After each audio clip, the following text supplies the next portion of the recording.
Hello there! Ang isa pa sa maganda na puntahan namin dito sa Panglao, Bohol ay ang Hinagdanan Cave. Ang ganda ng story ng pagkakadiskubre sa kuwebang to dahil by accident lang siya. Batay sa nakasulat na istorya sa entrada, isang magsasaka ang naglilinis ng kanyang bakuran nang accidentally ay makakita siya ng maliit na butas. At dahil naging curious siya, ay naghulog siya ng isang maliit na bato kung saan nakarinig siya ng talsik ng tubig. Hanggang sa mag-decide siya na gumawa ng daan paloob dito sa kuweba at nasilayan niya ang kagandahan na itinatago ng kuwebang ito. Na ngayon ay nasisilayan na rin natin at kilala na sa tawag na Hinagdanan Cave.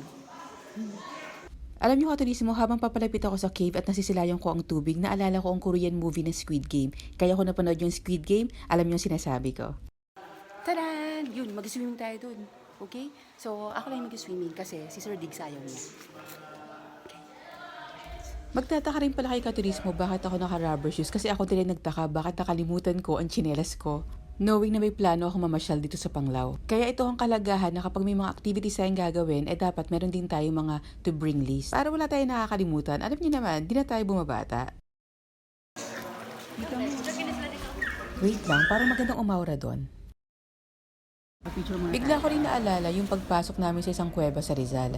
At nasabi ng aming tour guide na huwag hawakan ng mga stalagmite dahil ang pawis ng ating kamay ang maaaring mag-cause para ito ay mamatay. Nasabi ko na lang that time ay, ganun pala yun. Wala lang, share lang. O tara na, ano pang inaantay? Dumarami na tao. Swimming na. Okay. For safety, kailangan natin mag-life vest. Kita. Yun.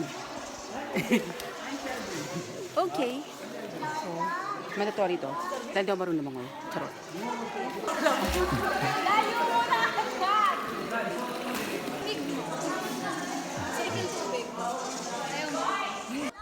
Pag ganito na alam ko na meron akong life vest, very confident ako lumangoy. Come on, very sisiw lang.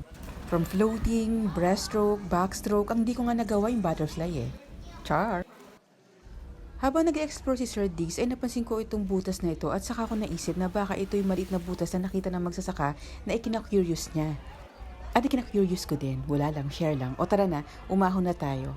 At dumadami na ang madlang people, ang mahalaga na try natin na lumungoy dito sa loob ng kuweba.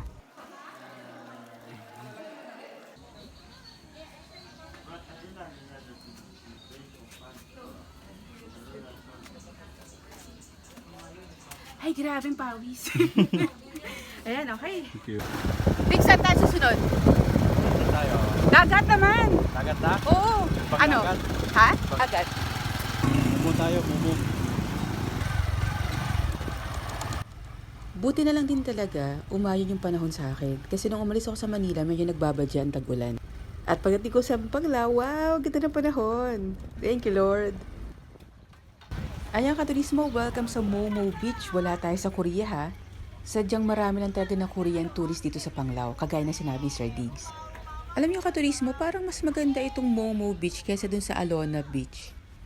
Masabi ko parang mas gusto ko ang dagat dito. Mas malinaw, mas malinis, mas peaceful kasi konti lang yung ingay sa paligid. Kaya nakaka-baby kalma. Taran! Mag-beach tayo ngayon. Rats! Boy, tinan nyo, ang ganda. Ang ganda na tubig. Yung, kita nyo? Linaw. Wow, ganda. Linaw ah. At this time, basang-basa na yung rubber shoes ko, kaya mag-swimming muna ako sa dagat habang binibilid ko itong sapatos ko sa araw. I hope matuyo ng very, very light. Uy, grabe talaga yung dagat. Ang ganda oh. Swimming na talaga ako. Paging sa kaibigan natin dyan na mahilig sa vitamin C. Hello! By this time, tuturuan ko kayo kung paano ang mag-dive. Pero syempre, ito introduction muna. Practice lang muna to, practice lang, okay? Sa ilang sandali Katurismo ay lulutang na po ang submarine. Ayan, nakikita na po natin. At ito po ang nagagawa kapag wala po tayong waste na ginagamit. Toink! Pero sa totoo lang, ang sakit nun ha, kaya ginantihan ko yung drum. Ayan Katurismo, this time seryoso na tayo. Ituturo ko na sa inyo ang proper way para makapag-dive tayo ng maganda. Okay? So, listen, look, listen, and learn. Ano daw? Basta panoorin nyo na lang. Yun na yun. Kahit ano? Kahit ano? Okay, so kahit ano daw. So, itry na natin. This is it. Alright? So, trial 1. Let's get it on.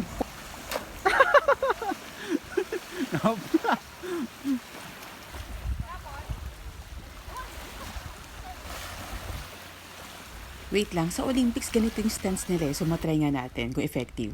Ay di pala, wait lang. Ang sakit na nakatawan ko sa mga plakda. Ayan katulisimo, hanggang dito na lang ang ating swimming vlog. Kaya sa ngayon, pahinga mode muna tayo pero hindi ako susuko. Pero ang mahalaga, natuto na ako mag-threading. Yay!